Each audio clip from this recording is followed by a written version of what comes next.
앞에서 어제를 돌아보며 라는 말씀의 제목입니다. 먼저 2020년 한 해를 돌아보며 또 이 마지막 주일에 우리 모두에게 위로를 주는 글을 하나 소개하고자 합니다. 정희재 작가라는 분이 쓴 어쩌면 내가 가장 듣고 싶었던 말 중에서 당신 참 애썼다 라는 글입니다. 나는 이제 안다. 견딜 수 없는 것을 견뎌야 하고 받아들일 수 없는 것들에 지쳐 당신에게 눈물 차오르는 밤이 있음을 나는 또 감히 안다. 당신이 무엇을 꿈꾸었고 무엇을 이뤄왔는지를. 당신이 흔들리는 그림자에 내 그림자가 겹쳐졌기에 절로 헤아려졌다. 입에서 단내가 나도록 뛰어갔지만 끝내 가버린 버스처럼 늘 한 발짝 차이로 우리를 비켜가던 희망들. 그래도 다시 그 희망을 쫓으며 우리 그렇게 살았다. 당신 참 애썼다. 사느라 살아내느라 여기까지 오느라 애썼다. 부디 당신의 가장 행복한 시절이 아직 오지 않았기를 두 손 모아 빈다. 사랑하는 성도 여러분, 오늘은 2020년 마지막 주일입니다. 한 해 동안 이 힘들고 어려운 때를 사느라 살아내느라 참 애쓰셨습니다. 잘 버텨내고 살아낸 2020년입니다. 이쯤에 우리가 신앙적으로 2020년 이 한 해가 어떠한 한 해였는지를 오늘 말씀을 통해서 하나님 앞에서 돌아보는 시간을 갖기를 원합니다. 그래서 2021년에는 하나님의 더 크신 은혜와 축복하심이 넘치도록 하는 삶을 살기로 결단하는 계기가 되기를 간절히 소원합니다. 첫째, 우리가 돌아봐야 될 것은 우리 자신의 신앙을 개혁하며 살아왔는지를 우리가 돌아봐야 합니다. 우리 3절, 4절, 2절 말씀 우리 같이 한번 다시 읽겠습니다. 사무엘이 이스라엘 온 족속에게 말하여 이르되 만일 너희가 전심으로 여호와께 돌아오려거든 이방 신들과 아스타롯을 너희 중에서 제거하고 너희 마음을 여호와께로 향하여 그만을 숨기라. 그리하면 너희를 블레셋 사람의 손에서 건져내시리라. 이에 이스라엘 자손이 바알들과 아스타롯을 제거하고 여호와만 섬기니라. 아멘.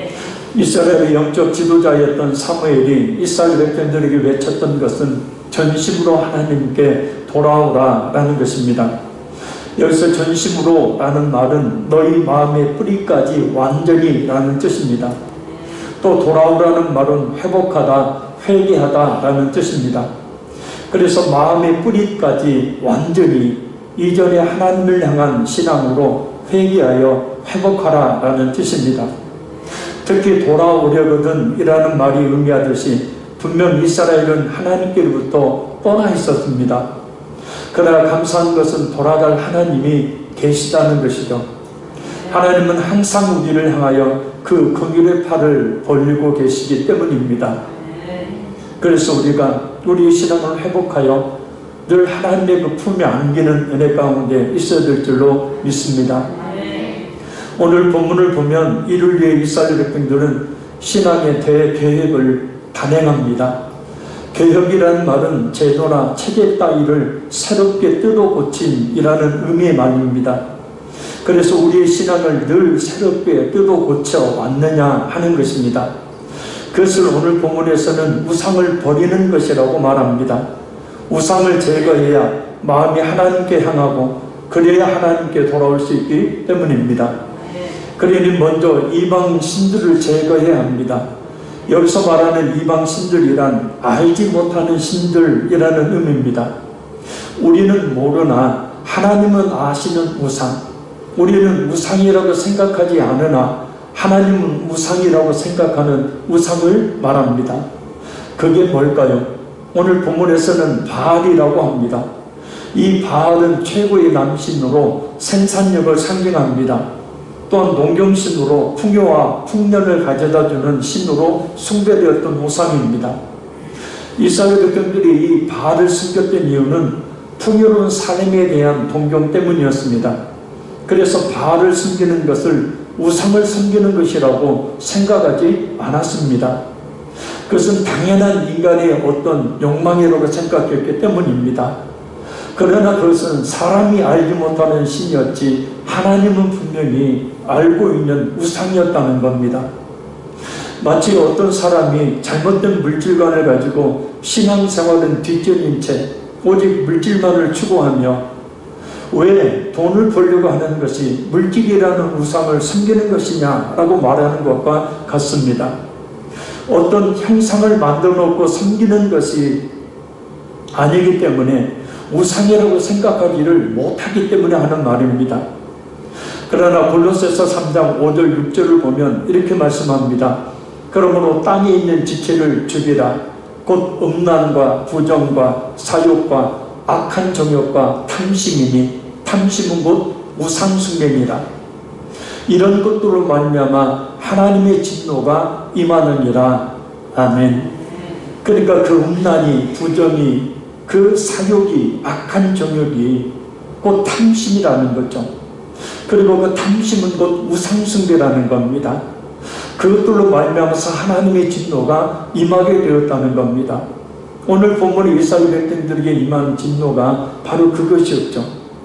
이런 것들이 우상이 되어서 우리가 알지 못하는 상태에서 우상을 섬기게 되니 하나님의 진노가 임하는 결코 잘 될 수 없는 그런 삶을 살게 되는 겁니다. 그래서 세상의 물질적인 것만을 하나님보다 더 우선되게 쫓는 삶의 방식을 버려야 된다는 거예요. 그렇다고 모든 것을 다 내려놓고 열심히 일하지 말라는 얘기가 아닙니다. 뭐가 우선이고 뭐가 중요한지를 깨닫고 하나님 우선으로 하나님 중심의 신앙생활을 먼저 해야 한다는 거예요. 그래야 전심도 하나님께 돌아갈 수가 있습니다.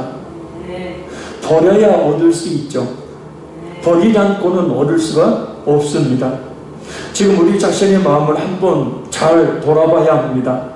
하나님 외에 우리 마음을 차지하고 있는 것이 무엇인지 말입니다. 또 한 가지 우리에게서 제거될 우상을 가리킵니다. 바로 아스다롯입니다. 이 아스다롯은 최고의 여신으로 성의 여신을 말합니다. 한마디로 성적인 범죄를 제거해야 한다라는 것이에요. 거기서 벗어나라 라는 말입니다. 오늘날 너무나 많이 횡행하고 있는 죄악 중에 하나가 이 바로 성적 범죄죠. 고린도전서 3장 16절에서 17절 말씀입니다. 너희는 너희가 하나님의 성전인 것과 하나님의 성령이 너희 안에 계시는 것을 알지 못하느냐. 누구든지 하나님의 성전을 더럽히면 하나님이 그 사람을 멸하시리라. 하나님의 성전은 거룩하니 너희도 그러하니라. 아멘. 이 말씀은 고린도 교회 안에 행행했던 그 음란의 죄에 대한 지적입니다. 그런 음행을 저지르면서 사는 것은 곧 성령 받은 자로서 성전인 하나님의 우리 몸을 더럽히는, 곧 하나님의 성전을 더럽히는 것으로 그런 사람들은 하나님이 멸하신다라고 말씀하고 있는 겁니다. 오늘 본문에 이스라엘이 블레셋의 압제를 당했던 원인은 이런 우상들을 섬기며 하나님에게서 멀어졌기 때문입니다. 그래서 그들이 블레셋의 압제로 인하여서 엄청난 고통과 피폐함 가운데 있었습니다. 신앙을 계획하지 않으면 이런 결과를 초래합니다. 그렇게 신앙의 계획을 위해서 힘써왔던 2020년이었는지 우리가 한번 돌아봐야 됩니다. 우리 신앙의 전 영역에서 다시 한번 전심으로 개혁하기를 힘써왔는지를 생각해 봐야 합니다. 주의를 온전히 지켰는지, 예배에 더욱 열심히 참석했는지, 성경과 설교를 하나님의 말씀으로 받아 잊고도록 순종했는지, 기도에 열심을 내었는지, 11조 생활을 철저히 했는지, 죄 없는 교회를 위해 충성과 헌신을 아끼지 않았는지 등 우리 자신의 신앙생활의 모든 분야에서 우리 하나님께서 원하시는 모습으로 회복이 있었는지를 돌아봐야 합니다. 개혁이란 날마다 새롭게 뜯어 고치는 것이기 때문에, 또 성경은 우리의 신앙이란 계속해서 성장하는 것이라고 말씀하고 있기 때문에 개혁은 우리의 성도들에게 있어서 당연히 있어야 될 신앙의 자세라는 것입니다. 2020년 나름대로 열심히 우리 자신의 그 신앙의 계획을 위해서 노력을 했을 줄로 압니다. 그러나 다시 한번 우리 자신을 돌아보면서 더 힘차게 우리 신앙의 계획을 힘써 나가는 은혜가 있기를 간절히 바랍니다. 둘째는 늘 회개하는 삶을 살았는지를 돌아봐야 합니다. 우리 5절, 6절, 2절 말씀 읽겠습니다. 사무엘이 이르되 온 이스라엘은 미스바로 모이라. 내가 너희를 위하여 여호와께 기도하리라 하매 그들이 미스바에 모여 물을 길어 여호와 앞에 붓고 그날 종일 금식하고 거기에서 이르되 우리가 여호와께 범죄하였나이다 하니라. 사무엘이 미스바에서 이스라엘 자손을 다스리니라. 아멘. 이 미스바는 이스라엘의 중심부입니다. 그래서 온 이스라엘 백성들이 모이기에 아주 용이했던 곳입니다. 영적으로 보면 교회 중심의 생활을 해야 함을 알 수 있습니다. 그러니까 교회로 모여서요 비로소 신앙의 회복이 있게 된다는 사실 또한 알 수 있어요. 전에 어떤 성도의 이런 기도의 제목이 아직도 잊혀지지 않습니다. 교회를 내 집처럼 성도들을 가족처럼 여기게 해 주옵소서. 참 멋진 기도 제목입니다. 이것을 우리가 항상 명심해야 합니다. 교회를 가까이 하면 할수록 에베소서 2장 말씀처럼 자신이 영적으로 성장하고 성숙해지기 때문입니다. 왜냐하면 교회는 우리를 영적으로 성장시키고 성숙시키는 유일한 자양분이며 양식인 말씀과 기도가 있기 때문입니다. 그럼 오늘 본문에서 미스바에 모여 이스라엘 백성들의 한 일이 뭡니까? 물을 길어 여호와 앞에 붓고 그날에 금식하고 거기서 하나님께 범죄했음을 회개합니다. 이 물을 길어 하나님 앞에 부은 것은 자신들의 그 죄악을 물이 흘러간 같이 하나님 앞에 쏟아부으며 회개했다는 뜻입니다. 우리 또한 우리 자신의 죄악뿐만 아니라 가정의 죄악, 이 나라 민족의 죄악을 아울러 회개하며 사는 한 해 있는지를 돌아봐야 합니다. 왜냐하면 회개 없는 그런 하나님의 회복과 축복과 은혜는 성경에 약속되어 있지 않기 때문입니다. 2020년이 그러했을지라도 우리는 한 해를 돌아보며 우리의 죄악과 불순종을, 우리 가정의 죄악을, 우리나라의 민족의 죄악을 하나님 앞에 엎드려 회개함으로 우리 영혼이 살고 또 우리 가정이 살고 이 나라 민족의 사는 역사가 충만해지도록 해야 합니다. 셋째는 항상 깨어 기도했는지를 돌아봐야 합니다. 우리 7절에서 8절 두 절 말씀 읽겠습니다. 이스라엘 자손이 미스바에 모였다 함을 블레셋 사람들이 듣고 그들의 방백들이 이스라엘을 치러 올라온지라. 이스라엘 자손들이 듣고 블레셋 사람들을 두려워하여 이스라엘 자손이 사무엘에게 이르되 당신은 우리를 위하여 우리 하나님 여호와 쉬지 말고 부르짖어 우리를 블레셋 사람들의 손에서 구원하시게 하소서 하니. 아멘. 이스라엘 백성들 입장에서 보면 거국적인 종교 집회였지만 이를 보는 블레셋의 입장에서 보면 자신들에게 대항하는 모임처럼 보였습니다. 왜냐하면 전체 이스라엘 백성들이 모여 있었기 때문입니다. 그래서 이 블레셋 족속은 이스라엘을 치러 올라옵니다. 더군다나 이스라엘 백성들은 지금 무기를 전혀 들고 있지 않은 무방비 상태인지라 블레셋이 치기에 절호의 기회입니다. 사사시대부터 지금까지 블레셋은 이스라엘을 끊임없이 괴롭혀 왔던 터라 블레셋이 공격해 온다는 소식은 이스라엘 백성들을 큰 두려움 가운데 빠뜨리게 됩니다. 큰 위기를 맞이하였습니다. 이대로 가만히 있다가는 멸절당할 수밖에 없습니다. 하나님께 제사를 드리는 것을 그냥 나중으로 좀 미루고 무기를 들고 나가 싸워야 하는 것이 현실의 상황입니다. 그렇게 하는 것이 당연한 생각이에요. 그런데 큰 두려움에 빠진 이스라엘 백성들은 그렇게 하지 않고 뿔뿔이 흩어지지 않고 사무엘 선지자에게 우리 하나님 여호와께서 쉬지 말고 부르짖어 여호와께 쉬지 말고 부르짖어 우리를 블레셋 사람들의 손에서 구원하시게 하소서라고 기도를 요청하며 그들 또한 하나님 앞에 엎드립니다. 신앙생활을 제대로 하려면 화사다마라는 말처럼 방해되는 일들이 생기죠.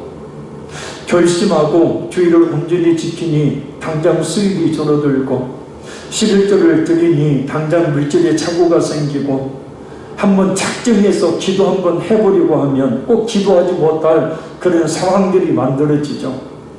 직분을 맡아 충성해 보려고 한 마음을 먹으니 또 다른 일이 생겨버립니다. 이런저런 방해가 있습니다. 왜냐하면 악한 마귀는 놈은 그것을 잘 알기 때문에 그것을 방해를 하는 거예요. 그런 신앙생활을 하지 못하도록 말입니다. 올 한 해 어떻게 이겨오셨습니까? 그래도 잘 이겼기에 지금에 이르게 된 줄로 믿습니다. 기도 외에는 다른 방법이 없습니다. 하나님의 말씀으로 무장하지 않는 성도, 또 눈물의 기도로 무장하지 않는 성도는 너무 쉽게 넘어집니다. 그러니 기도를 쉬지 말아야 하죠. 끝까지 흐트러짐이 없는 기도로 하나님의 구원의 은혜를 체험해야 될 줄로 믿습니다. 데살로니가전서 5장 17절 18절 말씀입니다. 쉬지 말고 기도하라. 범사에 감사하라. 이는 그리스도 예수 안에서 너희를 향하신 하나님의 뜻입니다. 올 한 해 우리의 시선은 어디에 머물러 있었습니까? 혹시 기도의 결과나 회복의 결과로 주어지는 것에만 우리의 시선이 고정되어 있지는 않았습니까? 물론 그것들을 주목해야 합니다. 그런 것들의 소망을 가져야 합니다. 그러나 우리가 꼭 알아야 될 것이 있습니다. 우리는 기도의 결과에 주목하지만 우리 하나님께서는 기도하는 과정을, 기도하는 그 모습에 주목하고 계신다는 것을 말합니다.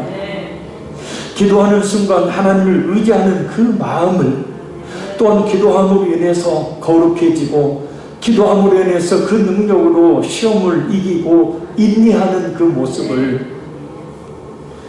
신앙인으로서 버텨내고 살아내는 그 모습을, 그래서 신앙이 성장하는 그 모습을, 또한 하나님의 그 축복을 담을 만한 그릇으로 만들어지는 그 모습을 하나님은 주목하고 계신다는 거예요.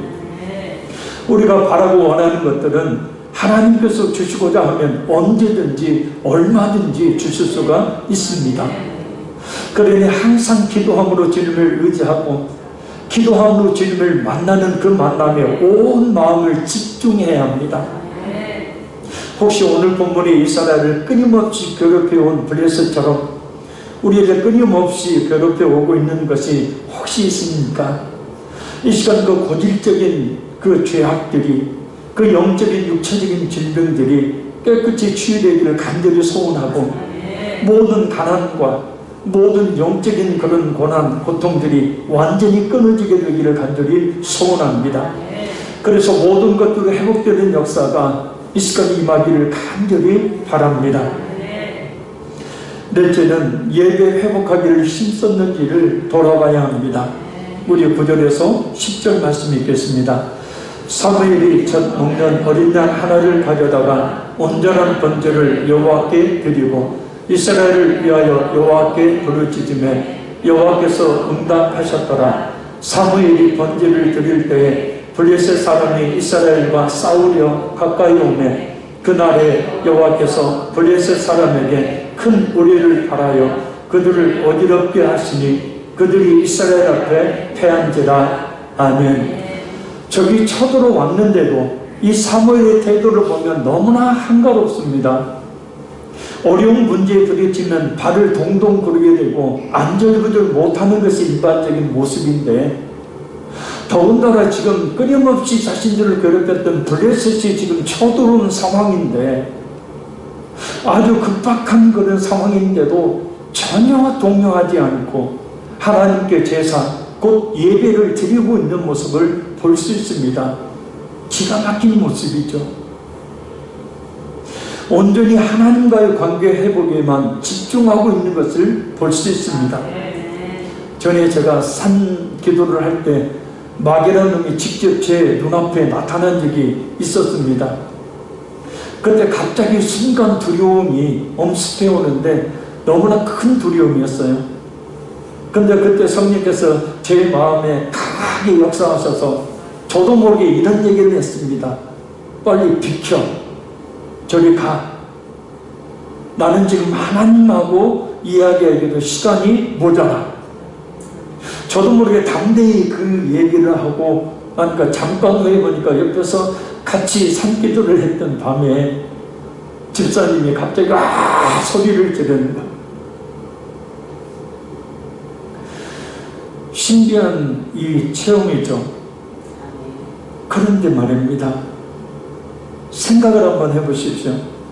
적군이 쳐들어왔는데 싸울 생각은 하지 않고 하나님만 바라보며 하나님께 제사를 드리고 있는 거예요. 온전한 하나님과 관계 회복에 집중하고 있는 거예요.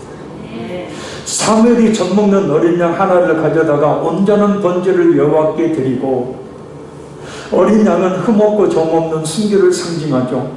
그러니까 하나님 앞에 지금 온 마음을 쏟아서 영과 진리로 예비함을 말합니다. 이 온전한 번제라는 말은 마음을 다한 전적인 헌신의 예배를 이야기해요.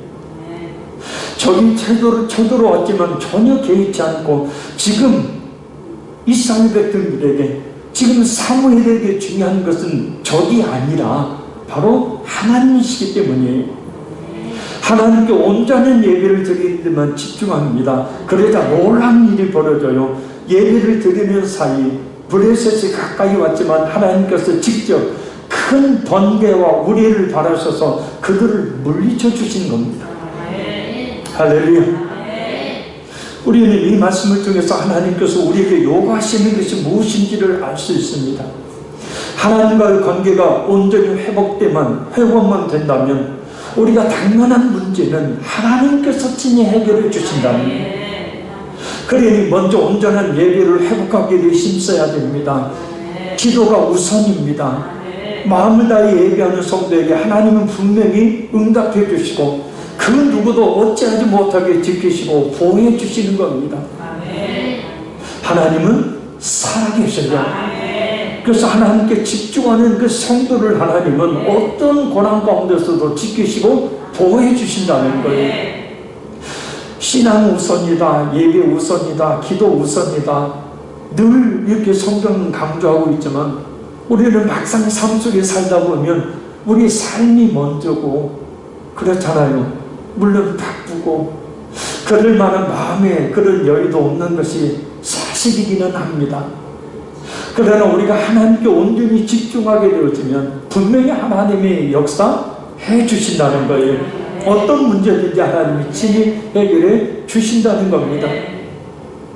자, 그럼 우리 자신의 신앙을 개혁하며 회개의 삶을 살고 항상 기도하기를 힘쓰며 예배 회복하기를 힘쓰므로 하나님의 관계가 온전히 회복되면 하나님께서 어떤 복을 주실까요? 작은 첫째는 에베네셀의 복을 주십니다. 우리 11절 12절 읽겠습니다. 이스라엘 사람들이 미스바에 나가서 블레셋 사람을 추격 백갈 아래에 이르기까지 쳤더라. 사무엘이 돌을 취하여 미스바와 산 사이에 세워 이르되 여호와께서 여기까지 우리를 도우셨다 하고 그 이름을 에베네셀이라 하니라. 아멘. 처음엔 블레셋이 쳐들어온다는 소리에 이스라엘 백성들은 매우 두려워 떨었습니다. 그동안 당했던 그 고통이 다시 한번 엄습해 오는 거죠. 이를 죽었다 하는 거죠. 그런데 그 모습은 지금 온데간데 없어져 버렸습니다. 이제는 오히려 블레셋을 쫓아가 처음부터는 담대한 자들로 바뀝니다.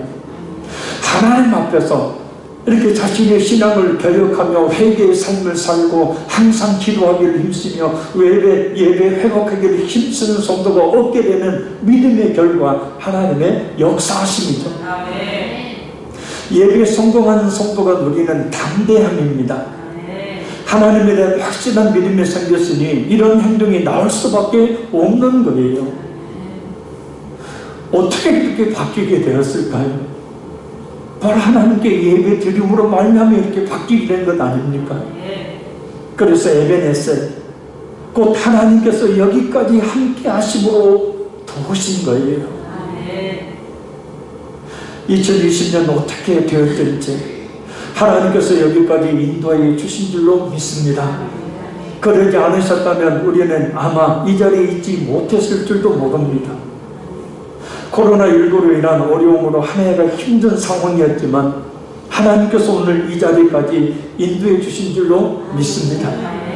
그러니 여기까지 인도해 주신 에베네셀의 하나님을 믿고 감사해야 합니다. 그리고 불확실한 내년 2021년 아닙니까? 2021년도 역시 하나님께서 분명히 그 신앙을 회복한 성도에게 에베네셀 하여 주시기를 간절히 바랍니다. 그렇게 해 주실 줄로 믿습니다. 작은 둘째는 한 사람 때문에 여러 사람이 복을 받는 역사가 있게 된다는 거예요. 자, 우리 13절 읽겠습니다. 이에 블레셋 사람들이 굴복하여 다시는 이스라엘 지역 안에 들어오지 못하였으며 여호와의 손이 사무엘이 사는 날 동안에 블레셋 사람을 막으시매. 아멘. 하나님 앞에서 자신의 신앙을 개혁하며 회개의 삶을 살고 항상 기도하기를 힘쓰며 예배를 회복하기를 힘쓰는 성도, 곧 하나님과의 관계를 우선적으로 여기며 회복하는 성도는 오늘 본문처럼 이스라엘이 끊임없이 자신들을 괴롭혔던 대적 블레셋을 굴복시켰던 것처럼 승리의 역사를 이루게 됩니다. 그런데 하나님은 그 공을 말이에요, 사무엘에게 돌리셔요. 바로 사무엘이 뭐 했기 때문이에요? 기도했기 때문이죠. 그래서 사무엘이 살아있는 동안 이스라엘을 보호할 것이라고 약속을 하십니다. 괜히 그런 약속을 하는 것이 아니라 바로 사무엘이 늘 하나님 앞에 기도를 쉬는 죄를 범하지 않겠노라고 고백할 정도로 기도하는 사람이었고, 이스라엘 백성들을 위해서 기도했기 때문에 하나님은 그 기도를 보시고 바로 전체 이스라엘 백성들을 사무엘이 살아있는 동안에는 하나님이 지키시고 보호하신다고 약속하신 거예요. 기도의 사람, 신실한 신앙인 한 사람, 이 사무엘 때문에 수많은 이스라엘 백성들이 사는 역사, 복을 받는 역사가 일어나게 된 거예요. 그래서 하나님은 지금도 이런 순결한 신앙인을 찾고 계십니다. 우리 주님을 바라보는 믿음의 사람, 기도의 그 한 사람을 찾고 계시는 거예요. 그리고 하나님께서는 그를 통해서 이렇게 역사하시기를 원하십니다. 그러니 우리 자신이 먼저 하나님과의 관계를 더욱더 온전히 회복함으로 나로 말미암아서 우리 가정이 살고, 나로 말미암아서 우리 교회가 살고, 나로 말미암아서 우리 이웃들이 사는 역사가 있는 그런 은혜가 있으시기를 바랍니다. 그를 위해서 우리의 이 기도의 무릎이 어그러지지 않도록 늘 기도에 힘쓰는 모습이 우리 가운데 있기를 간절히 소원합니다. 하나님은 주목하고 계셔요. 누구를요? 우리 자신을요. 하나님은 나를 주목하고 계십니다. 그래서 나의 기도를 통하여 많은 사람들이 하나님의 은혜와 축복 가운데 거하기를 원하신다라는 거예요. 마지막 작은 셋째는 잃어버렸던 것들을 다시 찾게 되는 복이 있어요. 저기 14절 읽겠습니다. 블레셋 사람들이 이스라엘에게서 빼앗았던 성읍이 에그론부터 가드까지 이스라엘에게 회복되니 이스라엘이 그 사방 지역을 블레셋 사람들의 손에서 도로 찾았고, 또 이스라엘과 아모리 사람 사이에 평화가 있었더라. 아멘. 이스라엘의 신앙이 회복되자 하나님은 블레셋의 모든 압제에서 해방시키시며 잃어버렸던 그 성들을, 잃어버렸던 것들을 다시 찾게 해주셔요. 우리의 삶의 문제들 또한 하나님과의 관계가 올바르게 회복될 때에 해결받을 수가 있어요. 내 힘으로 막 해결해 보려고, 내 힘으로 막 애쓰고 노력해도 되지 않는 경우들이 많잖아요. 그런데 중요한 것은 하나님과의 관계가 이렇게 회복되어지게 되어지면 하나님이 해결해 주신다. 그러니 하나님께 돌아오는 것이 먼저입니다. 하나님과 관계를 회복함으로 그래서 물질이 다시 회복되어지고 건강이 다시 회복되어지고 힘과 능력이 다시 회복되어지고 잃어버렸던 실질이었던 명예가 다시 회복되어지는 가정과 가족들이 다시 회복되어지는 역사가 있어야 합니다. 그래서 진정한 평안을 누려야 합니다. 블레셋 족속과 함께 언급되고 있는 이 아모리 족속은 가나안 땅에서 가장 강력한 힘을 가진 족속이었습니다. 이 아모리 족속 역시 이스라엘을 끊임없이 위협하는 족속이었는데 이스라엘이 하나님과의 관계가 회복되고 난 뒤에는 더 이상 위협적인 존재가 되지 못했어요. 아니 오히려 화평의 대상으로 바뀌게 됩니다. 사실 블레셋이나 아모리 족속들과 같은 이방 민족들은 사무엘하 7장 14절 말씀이 나와 있듯이 이스라엘로 하여금 그들의 죄악을 돌이켜 회개하고 하나님께 돌아오도록 하기 위해 사용된 채찍과 막대기였기 때문이에요. 그들의 죄악을 깨닫게 하시려고 하나님이 이 블레셋이나 아모리 족속을 들어서 그들을 때리신 거죠. 그런데 이스라엘 백성들이 철저히 회개하고 하나님께 돌아왔어요. 그러면 더 이상 그 철저히 막대기가 필요가 없게 되는 거예요. 그래서 이스라엘이 회개하고 돌아오니 필요가 없게 되니 바로 원수와 같은 관계에 있었던 그 아모리 족속과 평화의 관계가 맺어지게 되는 거예요.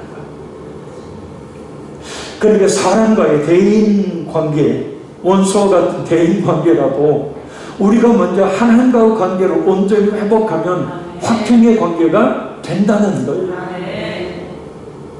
그러니까 결국은 모든 것은 하나님과 우리가 어떤 관계를 맺고 있느냐 여기에 달려 있는 거예요. 그래서 신앙이 우선이다.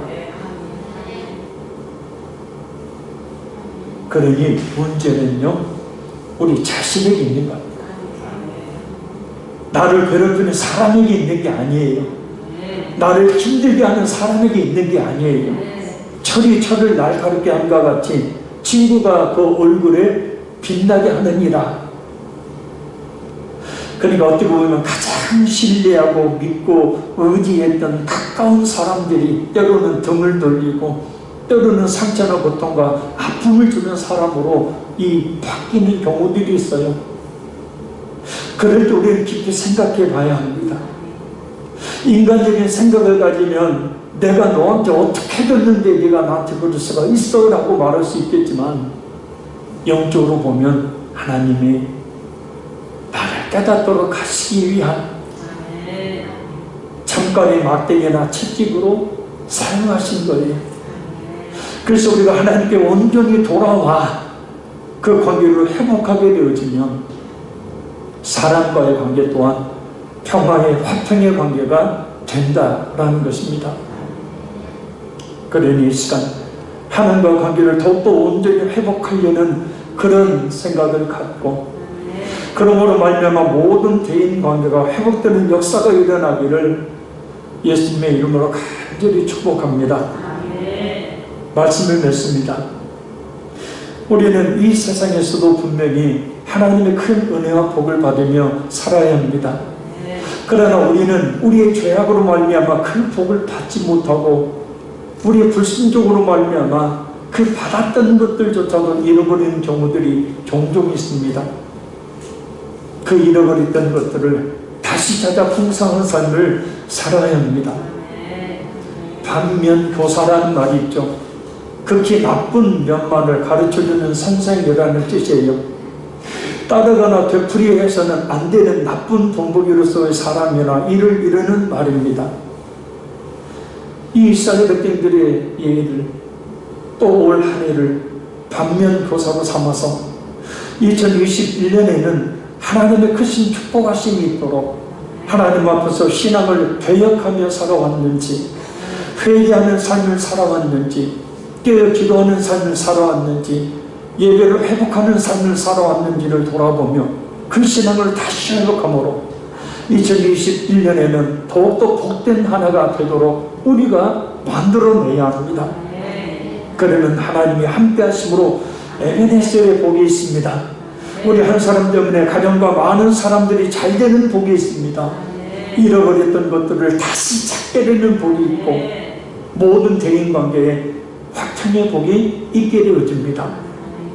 이런 하나님의 축복하심이 우리 모든 성도들 가운데 충만하게 임하는 그런 내년 2021년이 되기를 간절히 소원합니다. 2020년 마지막 주일 깊은 위로와 소망의 말을 전함으로 맺습니다. 당신 참 애썼습니다. 사느라 살아내느라 여기까지 오느라 참 애썼습니다. 부디 당신의 가장 행복한 시절이 아직 오지 않았기를 두 손 모아 기도합니다. 이 시간 우리 두 손을 가슴에 한번 모으시기 바랍니다. 그리고 이렇게 한번 우리 자신 한번 위로해 보겠습니다. 너 참 애썼다. 사느라 살아내느라 여기까지 오느라 참 애썼다. 2020년 참 힘들고 어려웠지만 수고 많았습니다. 지금까지 오느라고 고생 많으셨습니다. 하나님의 에베네셀의 은혜입니다. 2021년이 어떤 더 큰 하나님의 은혜 축복이 있는 한 해가 되기를 예수님의 이름으로 간절히 축복합니다. 기도하겠습니다.